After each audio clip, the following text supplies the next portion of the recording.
Allora attenzione, c'è un annuncio squalifica in questa quinta ultima batteria femminile, atleta in corsia 3, Rebecca De Rosa, Rarinantes Torino, stata squalificata per arrivo irregolare, frazione dorso.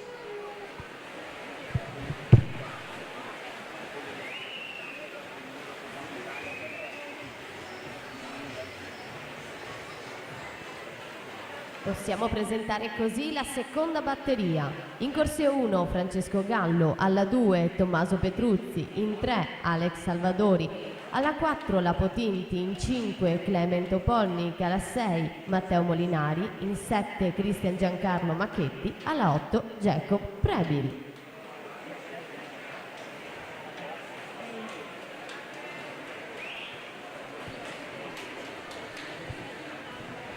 Quindi le 8 ammesse alla finale dei 200 misti femminili: Angelica Cappelletto, Giada Gorlier, Giada Alzetta, Laura Mion, Zoe Masetti, Laura Mazzotta, Andrea Elena Lion e Arianna Casarotto. Ultimo tempo 2:23:70. Questa è l'alternativa. Prendo di più dietro i blocchi, però un po' più dritto.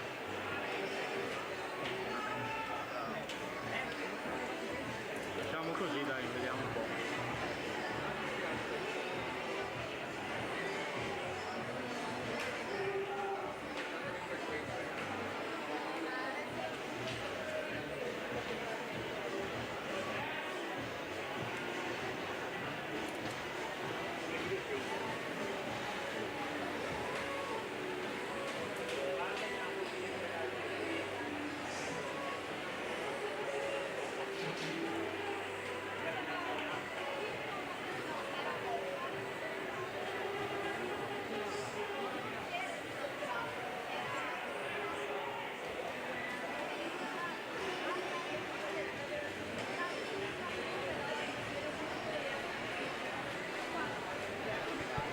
Stefano Andolfatto 2:23:00 per la vittoria di questa prima batteria. La partenza, batteria numero 2.